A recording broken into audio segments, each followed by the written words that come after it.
Shalom para sahabat GKI dimanapun kita berada.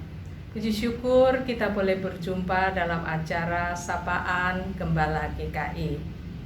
Dan saya diberi kesempatan untuk menyampaikan firman Tuhan. Saya terlebih dahulu memperkenalkan diri, nama saya Foni Samuel, Pendeta Emeritus dari GKI Pajajaran Magelang. Dan untuk itu, mari kita berdoa terlebih dahulu. Ya Bapa Surgawi, kami bersyukur kami boleh berjumpa dalam kegiatan yang berbahagia ini. Kami rindu membaca dan merenungkan firman-Mu. Berkata-katalah kepada kami. Di dalam nama Yesus kami sudah berdoa. Amin. Firman Tuhan yang akan kita baca dan renungkan, kita buka dari kitab Surat Galatia pasal yang ke-6 ayat yang kedua, yang demikian bunyi firman Tuhan. Bertolong-tolonganlah dalam menanggung bebanmu, demikianlah kamu memenuhi hukum Kristus. Sebuah artikel yang saya baca di harian Kompas, Byung-Chul Han, filsuf kelahiran Korea Selatan, mengatakan pandemi COVID-19 telah menyebabkan kelelahan yang fundamental. Suatu kondisi yang ia sebut sebagai Corona Blues, yaitu orang mengalami perasaan bercampur aduk, sedih, marah, gelisah, cemas, frustasi, hingga juga yang menangis secara mendadak. Walau sudah ada usaha vaksinasi yang dilakukan untuk memperkuat ketahanan tubuh, namun kejiwaan sosial masyarakat masih terpuruk. Han mengatakan di negaranya Korea Selatan terjadi banyak kasus bunuh diri karena berbagai tekanan, juga masalah ekonomi membuat orang terbelit hutang. Sesungguhnya apa yang dikatakan Han, yang disebutkan Han itu tidak terjadi hanya di Korea Selatan, tetapi di mana-mana. Kita juga mendengar dan melihat di sekitar kita terjadi kasus KDRT, di mana orang stay at home, work from home, semua at home. Jadi ketemu melulu dan sumpek dengan kondisi yang ada. Terjadilah KDRT itu. Tidak sedikit keluarga terganggu, bahkan hancur karena depresi yang disebabkan pandemi. Sebuah acara talk show menyebutkan ada keluarga. Sang suami di PHK dari kantornya. Demi gengsi agar tampak seperti masih bekerja, ia pagi keluar, sore hari baru pulang. Kemudian suami tersebut melakukan pinjaman online agar bisa membawa pulang uang untuk menafkahi keluarganya. Setelah utang membengkak, baru ketahuan oleh istrinya atas apa yang sudah dia lakukan. Si istri marah besar dan menuduh suami tidak jujur. Mereka saling berteriak. Akibatnya fatal, keluarga ini hancur. Bukankah firman Tuhan menasihatkan, bertolong-tolonganlah menanggung bebanmu, demikianlah kamu memenuhi hukum Kristus. Namun firman Tuhan ini seakan hanya indah bunyinya, tetapi pada masa sulit justru tidak ngefek atau tidak berlaku. Roh Kudus seakan kehilangan kuasanya. Mengapa suami tidak mau terus terang sharing kesulitannya? Mengapa istri tidak bisa atau tidak mau memaklumi situasi yang sangat tidak biasa ini? Depresi pandemi. Pada masa sulit, bukankah kita lebih membutuhkan saling mendukung, saling menguatkan, saling menghibur, dan bukannya saling berteriak? Hal ini mengingatkan kita betapa pentingnya pada saat kondisi biasa dalam kehidupan kita setiap hari, dalam renungan kita, menanamkan firman Tuhan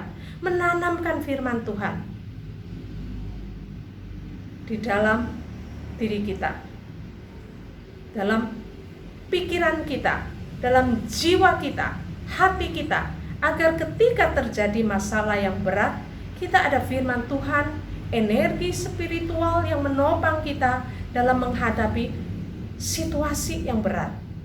Spiritualitas kita boleh terpelihara dalam firman yang terhubung dengan kasih Allah. Kasih Allah menjadi pokok pikiran bagi kita. Mengapa Allah mengizinkan COVID-19 mengganggu atau mengacaukan kehidupan kita? Selain kita harus menjaga diri agar tetap hidup, keluarga tetap utuh, apa sesungguhnya yang bisa kita kerjakan?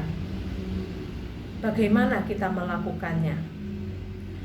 Profesor John Lennox, ahli matematika dari Inggris, menulis sebuah buku ketika virus corona mulai merebak. Dia memberi judul bukunya, Di Mana Allah Ketika Dunia dengan Virus Corona.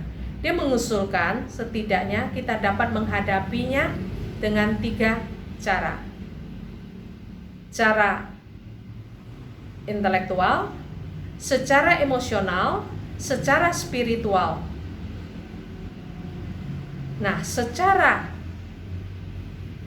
intelektual kita sudah melakukannya, yaitu kita karantina, kita stay at home, work from home, dan menjauhi kerumunan. Dan kita bersyukur sekarang sudah lebih melandai, bukan? Yang kedua, jangan takut mati, karena memang kita sudah ditetapkan untuk mati 1 kali. Karena kita orang berdosa, semua harus mati. Dan virus corona itu berbentuk mahkota. Dan Lennox mengatakan lagi bahwa mahkota berduri sudah dikenakan kepada Tuhan Yesus ketika dia diadili demi menanggung dosa kita. Jadi dengan memandang kepada Yesus yang di kepalanya memakai mahkota duri, engkau akan terhibur. Terhibur karena duri itu tidak akan menusuk kita lagi. Sudah diwakilkan oleh Tuhan Yesus. Dan yang ketiga, dia katakan secara spiritual, yaitu mengasihi atau kasihilah sesamamu dan lakukan sesuatu bagi mereka.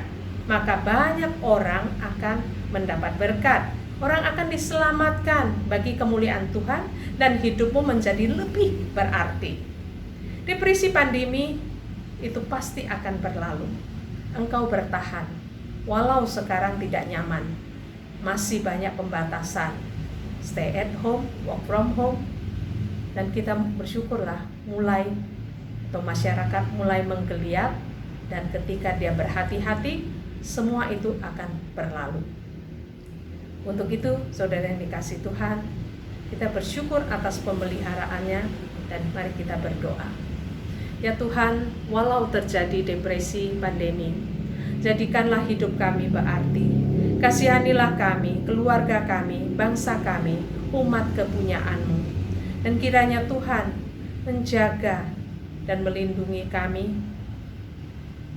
dari hal-hal yang menjauhkan kami dan yang akan meragukan pemeliharaan-Mu. Dan ya Tuhan, tolonglah kami, mampukan kami untuk terus meyakini Engkau mengasihi kami dan memelihara kasih itu ada di dalam hati, pikiran, dan jiwa kami.